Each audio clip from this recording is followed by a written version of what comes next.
Olá, sejam todos bem-vindos. Estamos aqui hoje para a 13ª conversa sobre processo. O tema será apontamentos sobre recursos no Código de Processo Civil.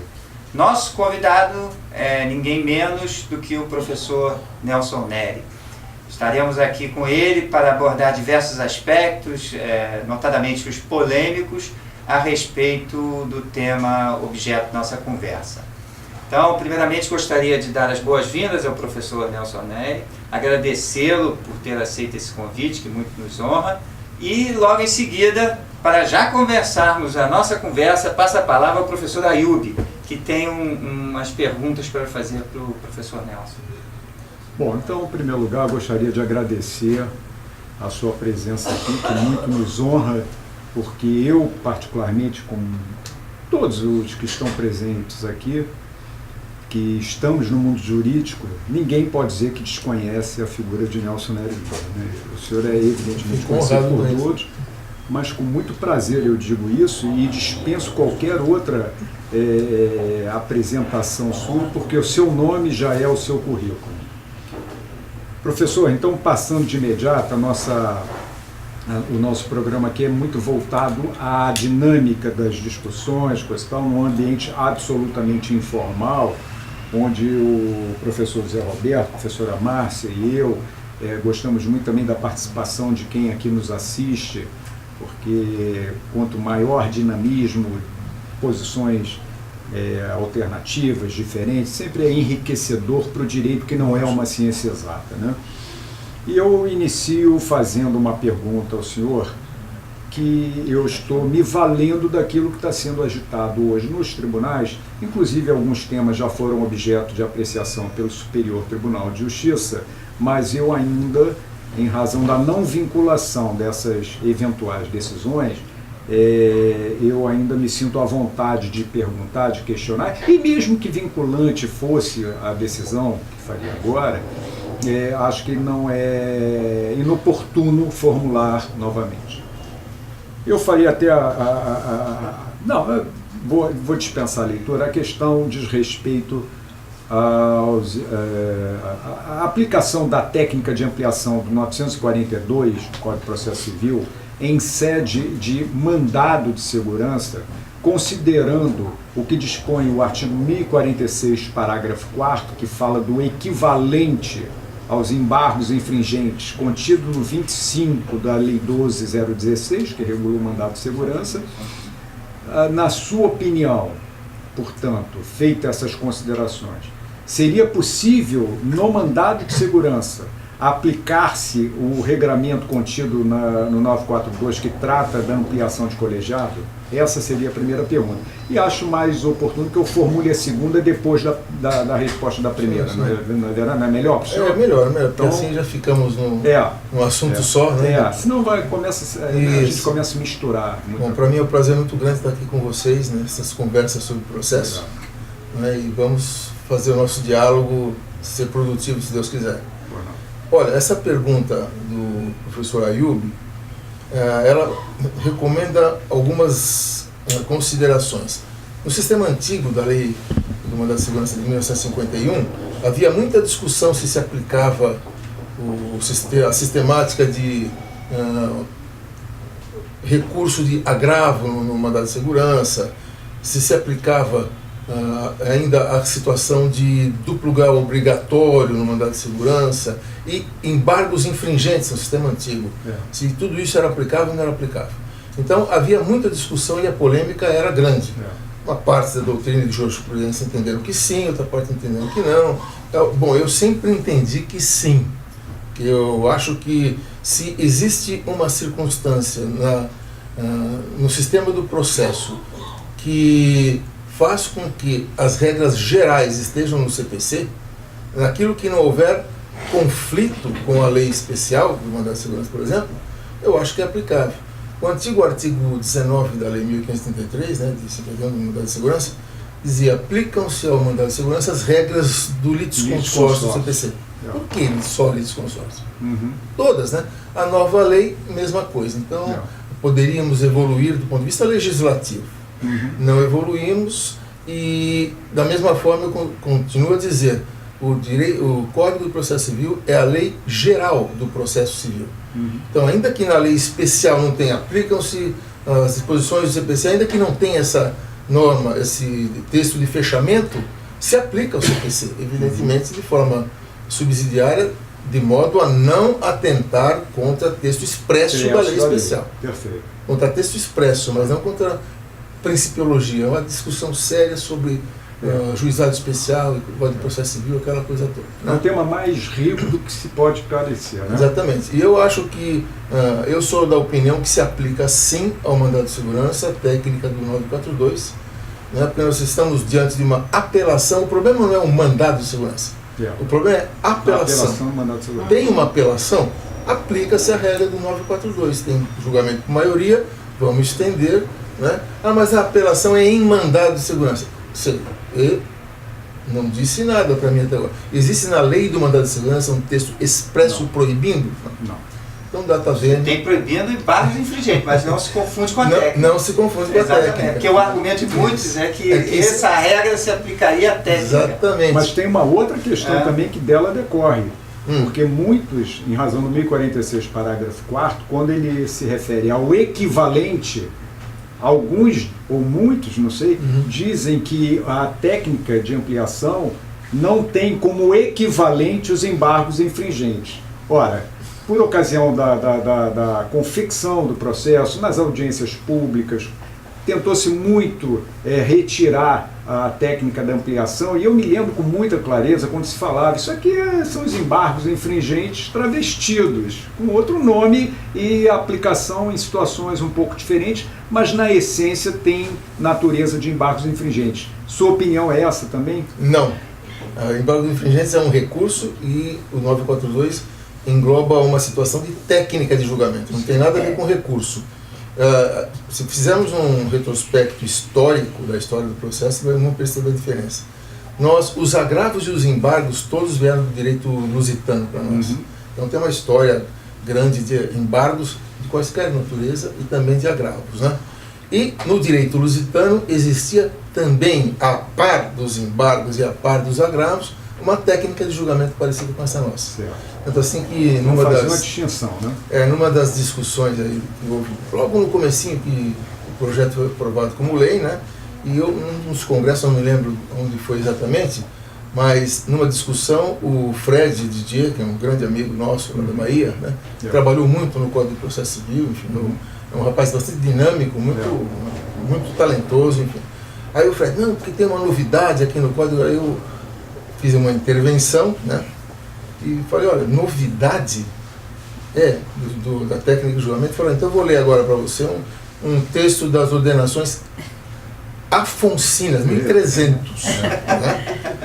Que foi repetido esse texto nas Manuelinas, de 1503, e nas Filipinas, de 1641.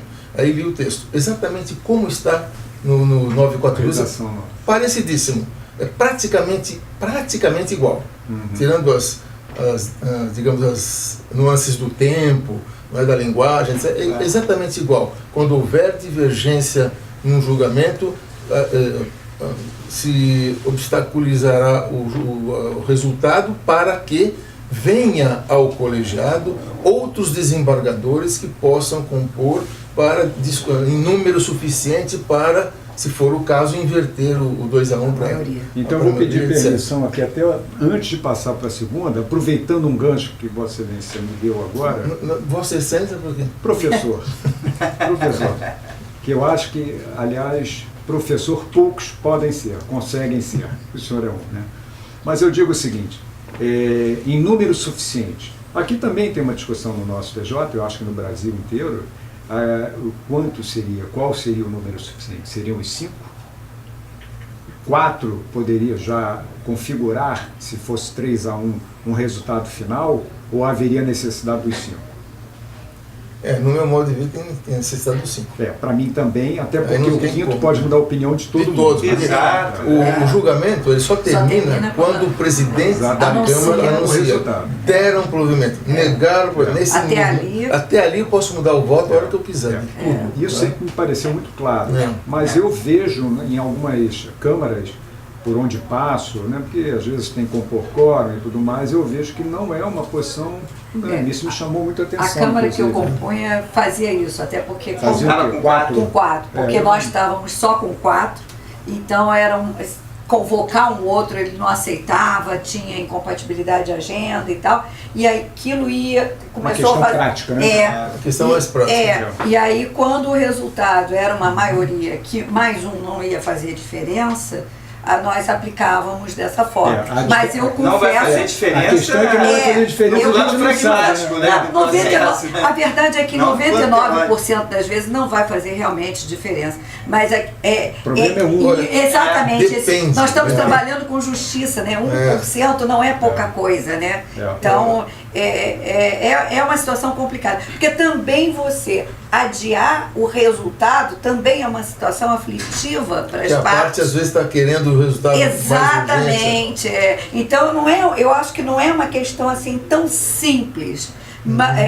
Dependendo da situação prática em que você se encontra, dessa dificuldade, nós ficamos lá com um membro afastado por questão de doença, mais de um ano. Quer dizer, toda a sessão a gente tinha esse problema. Então nós resolvemos encarar dessa maneira e levar dessa maneira. Logo que saiu o CPC, eu fui tentar ajudar a fazer o regimento interno, uma mudança do regimento interno do TJ de Goiás. E lá as câmaras têm 4. É isso que eu ia falar agora. Não tem 5. Aí eu falei, por que não vão colocar o 5? Professor, isso é um problema político insuperável aqui em Goiás. Eu falei, então tá bom. Não tem Vamos parar por aqui. Mas agora estão por 5. Então, Agora eles estão por 5.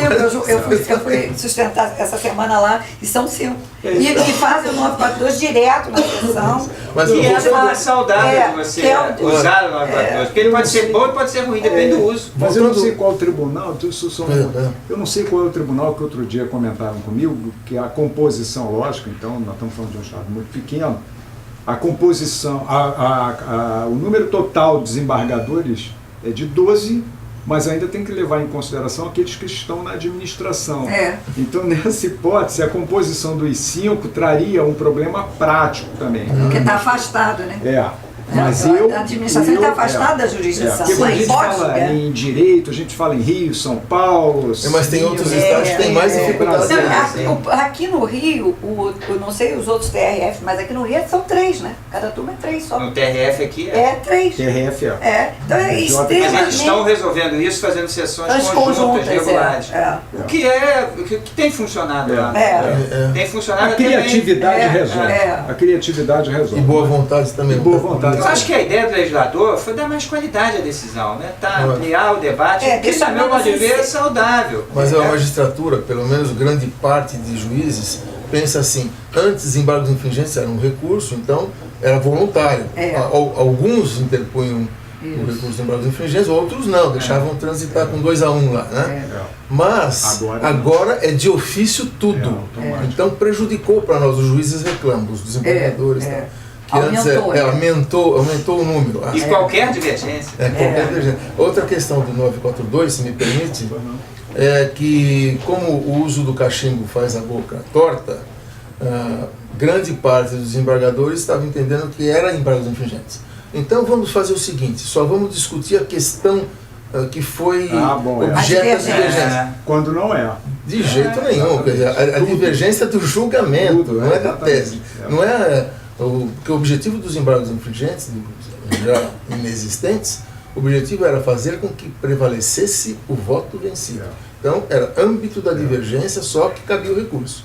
Agora não, agora o julgamento está em divergência, então não termina o julgamento, porque no outro, na apelação, terminava o julgamento.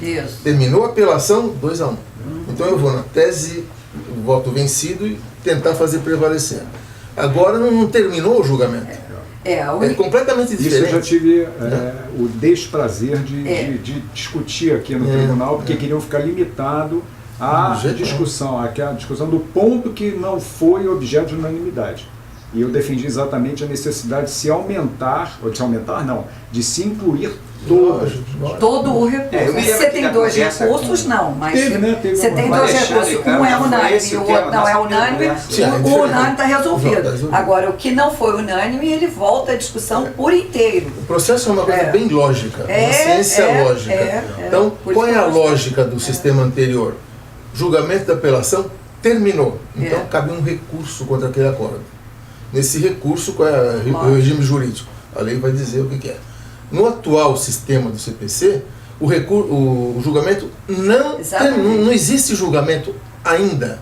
Né? O presidente não pode proclamar o resultado É. e tem que fazer a convocação do colegiado Portanto, tudo estendido. está em, Né? tá em julgamento. Tudo está em julgamento. Não terminou o julgamento. Com certeza. Então eu posso passar para a segunda Pode. pergunta? Podemos avançar. Professor, talvez eu mesmo me complique na pergunta, e aí vou pedir o seu socorro para emendar aqui a minha pergunta. Questão também, tudo é novo, né? Tudo é novo e sendo novo, tudo é objeto ou é alvo de discussões, né?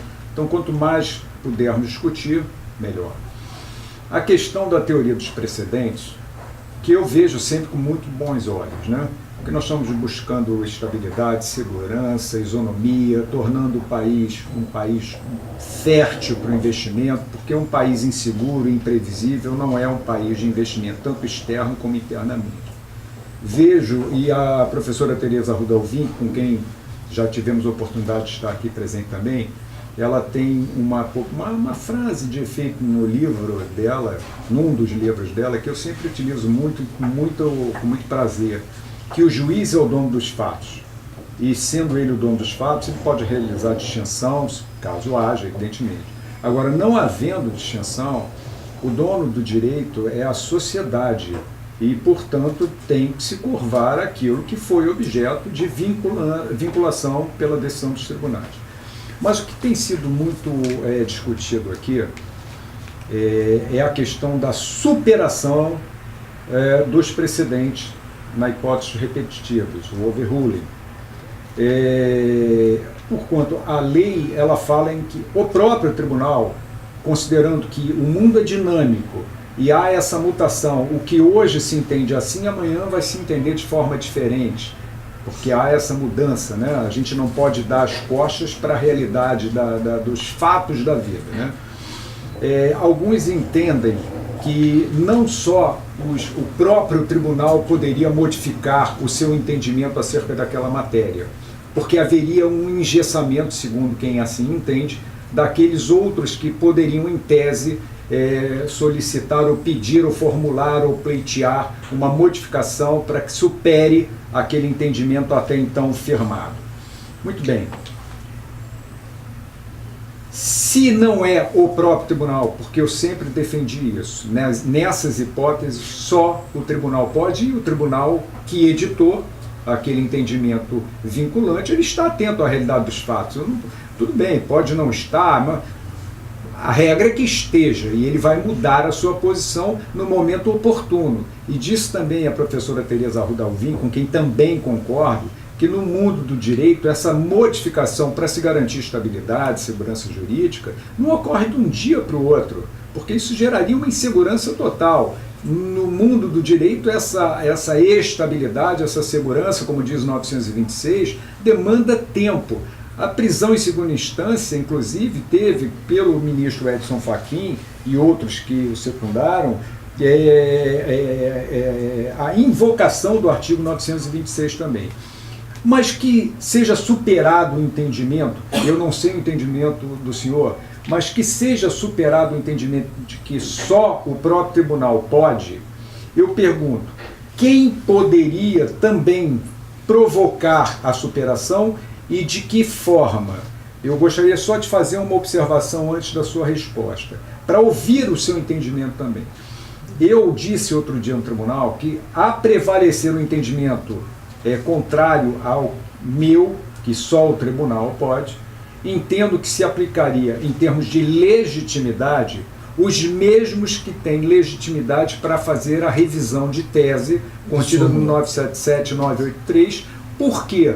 Porque filtra só o próprio tribunal, que editou, o Ministério Público e a Defensoria Pública, mas esta Defensoria, quando estiver na defesa do interesse institucional, porque se ela tiver no interesse de um assistido, particular, né? haveria uma violação à isonomia, porque a própria professora Ana Tereza Basílio, que hoje não está aqui porque está participando de um seminário também no tribunal, e ela escreveu um belo artigo tratando da inconstitucionalidade desse dispositivo ao argumento que se a Defensoria pode, o advogado também poderia. E ela está como procuradora. Exatamente. Como por isso que parte. eu digo, defesa do interesse institucional, tanto do MP como a Defensoria Pública. Então, resumindo... Tem uma leitura conforme a Constituição. Exatamente. Então, resumindo, eu perguntaria, a superação de um precedente, o senhor entende que só o tribunal pode ou se outros podem? Se o senhor entender que outros podem, quem seriam esses legitimados? Bom, essa pergunta vale $1 milhão, né? Porque é bem complexa, conforme a exposição do professor Ayub já. Só na exposição a gente já vê a complexidade do tema. Não é uma coisa simples. Mas vamos começar pelo começo. Eu não gosto da teoria dos precedentes, data vênia da opinião do professor Ayub, que acho uma coisa boa. Eu acho que precedente... O que é precedente, né? Então, no primeiro momento aqui, todo mundo ficou falando que a gente estamos no sistema do common law. Eu também não concordo. Não tem nada a ver. É um outro modelo brasileiro. Quer dizer, precedente no common law não vincula. Precedente no common law, quem diz é o juiz futuro, não o juiz que deu a decisão do passado. Quer dizer, eu decidi uma coisa hoje, daqui 30 anos alguém vai aplicar e vai dizer que é precedente. E o que é precedente dentro de uma decisão da Suprema Corte Americana? O que é precedente, né? Pode ser um fundamentozinho dentro do... Quer dizer, por exemplo, o caso do Marbury Madison, que foi o famoso Judicial Review, né? do Justice Marshall, o que fez precedente não é o dispositivo dessa decisão, e sim uma argumentação lá no meio. Então, o que é precedente não é o juiz que vai dizer o que é, mas sim o segundo que vai... Olha, lá atrás, vou acatar. Então é um sistema completamente diferente, não tem nada a ver com questão cultural também. E quando alguns colegas andaram escrevendo livros sobre precedentes, monografias, dizendo que era como tudo errado, né? A gente vai, critica, depois o pessoal muda de ideia. Aí ele percebeu que, como ele não tinha estudado, como é que você não estuda e escreve? A nossa doutrina é um tanto quanto irresponsável também, né? Aí depois que ele escreveu um livro, 2, 3 edições, que viu que é bobagem porque houve crítica, aí muda a opinião. Então é um precedente brasileira, enfim, uma coisa assim. Mas, então não somos common law. Common law é diferente. E common law, mais um detalhe. Havendo lei, porque o common law é misto, tem lei e tem, como nós aqui, né? E também tem as decisões da jurisprudência, dos tribunais. Então as decisões só serão aplicáveis, isso é texto básico de common law, só serão aplicáveis se não houver lei tratando da matéria. Havendo lei, afasta-se o precedente do sistema de common law. Quer dizer, não tem nada a ver com o nosso aqui. E as pessoas dizendo que agora sim, dinâmica, o common law, tal, completamente diferente. Às vezes você vê um ministro do Supremo fazer afirmações disso, né? Então teve uma entrevista grande do ministro Teori, que Deus o tenha, um grande ministro, né? Grande ministro. Ele falou, agora estamos no common law. Eu olhei e falei, nossa, aquilo me chocou o ouvido. Mas tudo bem, faz parte, a gente também está todo mundo ainda se iniciando, começando, está tudo dentro do sistema. Mas o que eu vejo é assim, o Brasil tem um sistema, poderíamos ter um sistema de vinculação, como o law não vincula. Poderíamos, né? Mas de que forma? Se o judiciário faz uma tese, o Supremo e o STJ, eles pensam que são tribunais de teses. E algum setor da doutrina processualística brasileira também pensa que, ou quer objetivar o recurso especial, objetivar o extraordinário, né? Como se fossem o Supremo e o STJ tribunais de teses. Só precisa combinar com o livrinho, que o livrinho não autoriza essa conclusão, não é? Quer dizer, quando o 102.3 e o 105.3 dizem compete ao Supremo em grau de recurso extraordinário, depois o 105 compete ao STJ em recurso especial, conhecer e julgar das causas decididas, está falando de situação concreta, é direito subjetivo, não tem como não ser. Não tem autorização da Constituição para eu, num recurso, o nome já está dizendo, é recurso, que eu vou reapreciar, não tem como, porque na Constituição não está autorizado isso, que num recurso eu queira objetivar. Não, mas essa tese, sim, mas eu estou julgando o caso do João com o Manuel. Ah, mas eu sou Supremo. Sim, João com o Manuel. É o que diz a Constituição, você está rejulgando uma matéria. É recurso, não é curso. É recurso. Então, se é recurso, desculpa, é direito subjetivo. Você está resolvendo um caso concreto. Então, autorização não. Aceitaria o debate todo da situação do precedente de lege ferenda, ou melhor, constituição ferenda. Quer dizer, vamos colocar sobre a mesa, vamos debater, vamos mudar o texto da Constituição para criar uma situação de formulação de teses, né, pelo Supremo, STJ, tudo de acordo. De lege ferenda, vamos discutir isso. Agora, de constituizione lata, não é possível essa interpretação. Então, no meu modo de ver, acho bacana, legal, vamos discutir. Mas não é simpático aí. Não é que é simpático, não tem autorização da Constituição. Né? Tanto isso é verdade que o STJ sabe, o Supremo sabe, que propuseram PECs, né, para fazer com que as súmulas dele fossem vinculantes também. Então, quer dizer, se fosse só um problema de legislação infraconstitucional, não precisaria de PEC. Né? O professor Leonardo Greco tem uma opinião também nessa linha, que também defende isso, que não tem raiz constitucional que autorize a vinculação do precedente. Então ele acha que o precedente pode ser no máximo sugestivo. Exatamente, eu penso assim também. Eu também. E agora, terminando para responder a pergunta, chegando no final do questionamento do professor Ayub, eu vejo assim, o 489, que trata, no parágrafo 1º, não é fundamentada, não será fundamentada a sentença, decisão do acórdão, 2 pontos, tem lá os itens. Isso. Esse parágrafo 1º é um indicativo de como o juiz, ou tribunal, deve se comportar diante de uma fundamentação de decisão, sentença ou acórdão. E nesse tópico, lá dentro do parágrafo 1º do 489, está que não será fundamentada, vamos tirar uma interpretação contrária ao senso, não será fundamentada a decisão se, por exemplo, não fizer a distinção, não anotar que está superado aquele entendimento, o overruling e o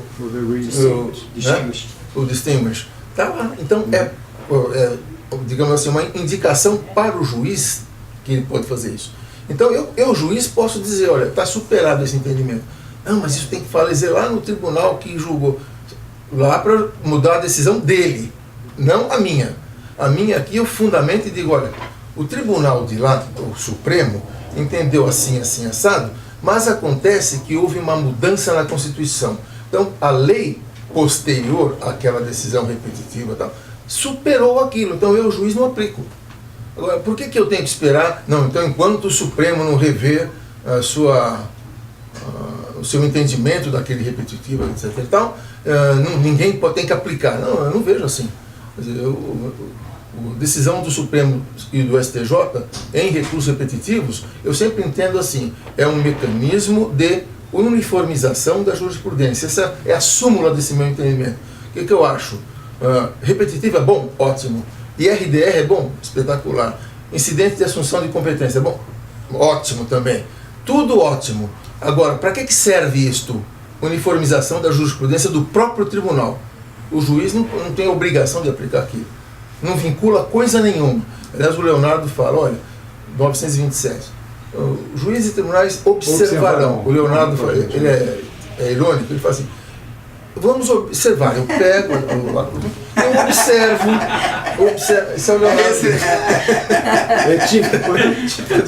Então, no debate que nós tivemos, ele falou isso, né? Então, eu vou observar, então eu observo. Bom, professor, a gente está encerrando esse bloco, o tema realmente é bem interessante, a gente pode até continuar a discussão dele no próximo bloco. Tá bom, ótimo.